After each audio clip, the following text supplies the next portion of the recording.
He was an old janitor, a ghost in the gleaming, modern halls of a prestigious university. He was a silent, unassuming man with a limp, and his work was as invisible as he was. The students, the golden children of a new generation, saw him not as a person, but as a relic, an anachronism from a different time. They laughed at his worn-out shoes, his quiet, unadorned presence. They had no idea that those shoes, those worn-out, unyielding shoes, held a story of a secret life, a story of a profound, unyielding sacrifice.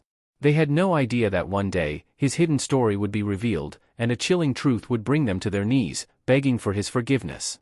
You won't believe the devastating secret he carried, and the powerful lesson they all learned about the quiet power of a single act of kindness. In the pristine, high-tech world of Westlake University, a sprawling, glass-walled campus in the heart of a bustling metropolis, lived an old man named Arthur Vance. At 75, he was the head janitor, a ghost in the gleaming, modern halls of a prestigious university. He was a silent, unassuming man with a limp, and his work was as invisible as he was. He would arrive at dawn, a small, hunched figure in the darkness, and he would work until dusk, his movements a slow, rhythmic ballet of cleaning, of polishing, of mopping. He was a man who saw the world not as a place of people, but as a place of surfaces, of floors to be polished, of windows to be cleaned, of trash to be emptied. He was a man who was as quiet as a shadow, as invisible as a whisper. The students, the golden children of a new generation, saw him not as a person, but as a relic, an anachronism from a different time. They were the future, and he was the past. They were a generation of digital natives, of social media mavens, of people who lived in a world of instant gratification and endless distractions. They were a generation of people who saw the world as a ladder, and they were climbing it with a ruthless, singular focus. They saw Arthur not as a man, but as a ghost, a phantom, a person who existed only to clean up their messes. They would walk past him without a word, without a glance, as if he were a piece of furniture, a part of the landscape. They would leave their trash on the floor, their soda cans on the tables, their half-eaten sandwiches on the benches, a silent, unyielding testament to their profound, unyielding sense of entitlement. The students, in their profound, unyielding sense of entitlement, had a favorite target for their cruel, casual amusement. It was Arthur's shoes. His shoes were old, worn-out, unyielding relics from a different time. They were a pair of black, leather boots, the kind of boots that were made for a different world, a world of factory floors and long, hard days. They were a canvas of scuffs, of stains, of a profound, unyielding weariness. The students would laugh at his shoes, their laughter a sharp, ugly sound in the quiet corridors of the university. They would make cruel, casual remarks about his relics, his ancient footwear, his vintage style. They would take pictures of his shoes, and they would post them on social media, their captions a cruel, casual joke that was a testament to their profound, unyielding sense of ignorance. They had no idea that those shoes, those worn-out, unyielding shoes, held a story of a secret life, a story of a profound, unyielding sacrifice. One blustery, winter afternoon, a day that promised a quiet, unadorned peace, a young woman named Maya, a senior at Westlake, was working in the library. She was a brilliant student, a future doctor, a young woman who had a profound, unyielding sense of empathy. She was a woman who saw the world not in black and white, but in a kaleidoscope of colors, a complex, messy, beautiful tapestry of humanity. She saw Arthur not as a ghost, but as a person with a quiet, unyielding dignity that she had never seen before. She saw the way he would sometimes fall asleep in a quiet corner, his head resting on his mop handle, his body a canvas of fatigue. She saw the way he would sometimes stumble, his limp a profound, unyielding testament to a hidden pain. She saw the truth, and she knew, with a chilling certainty, that something was wrong. She would try to talk to him, to ask him if he was all right. He would simply smile, a tired, weary expression, and he would say, "I'm fine, my dear. Just old."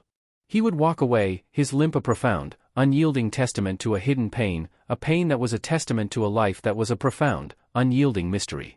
Maya, with her usual quiet, unyielding determination, began to investigate.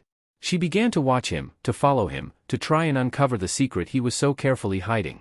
She followed him one night, her heart pounding in her chest, a small, unassuming sedan a silent, unseen witness to a tragedy that was unfolding before her eyes. She followed him past his house, a small, dilapidated shack in a poor, forgotten corner of the city. She followed him to a small, unassuming hospital, a hospital that was a world away from the gleaming, modern campus of Westlake. She followed him inside, and she saw him walk to a small, unassuming room, a room that was a world away from the sterile, high-tech world of a hospital. She peered through the window, her eyes wide with a mixture of shock, disbelief, and a profound, aching despair. A young man, a boy no older than 20, was lying in a bed. He was a tall, slender young man with a tired, weary face, a face that was a mask of a profound, unyielding exhaustion. He was a man who was slowly, silently, dying. He had been in a car accident a few years ago, an accident that had left him in a coma, a silent, unyielding coma that was a testament to a life that was slowly, silently, fading. The young man was Arthur's grandson. The old janitor, the ghost in the gleaming, modern halls of a prestigious university, was a hero. He was working to pay for his grandson's medical bills, a profound, unyielding act of love that was a testament to a life that was a profound, unyielding sacrifice. Maya's world imploded. She sat in her car, her hands gripping the steering wheel, her eyes welling up with tears. She looked at the hospital, at the small, unassuming hospital that was a world away from the gleaming, modern campus of Westlake, and she felt a profound, aching sense of shame. She had laughed at his shoes, his worn-out, unyielding shoes, the very shoes that were a testament to a life that was a profound, unyielding sacrifice.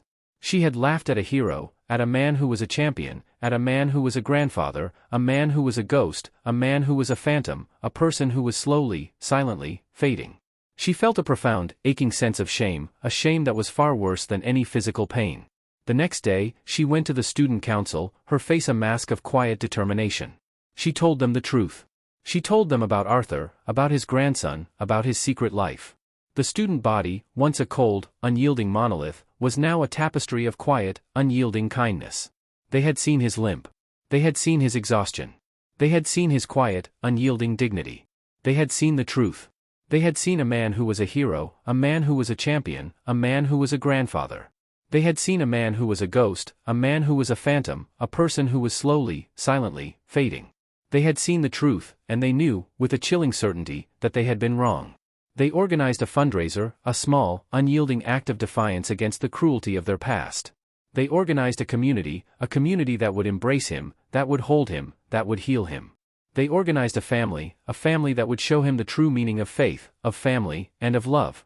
They organized a donation that would pay for his grandson's medical bills, a donation that would give him a chance to be a man, a chance to be a hero, a chance to be a son. They organized a community that would show him that a single act of kindness could change a life forever. Arthur, a man who had once been a ghost, a phantom, a person who was slowly, silently, fading, was now a man who was alive. He had found his humanity, not in a prestigious university, but in a small, simple act of kindness. He had been broken, but he had been remade. He had lost his past, but he had gained something far more valuable, a community. He had lost his grandson, but he had gained something far more valuable, a family. He had walked into the university as a loser, and he had walked out as a champion. And in that moment, he knew that he was finally, truly, free. He had found his dignity, not in a title, but in a kind heart. He had found his humanity, not in a prestigious university, but in a small, simple act of kindness. He had been broken, but he had been remade.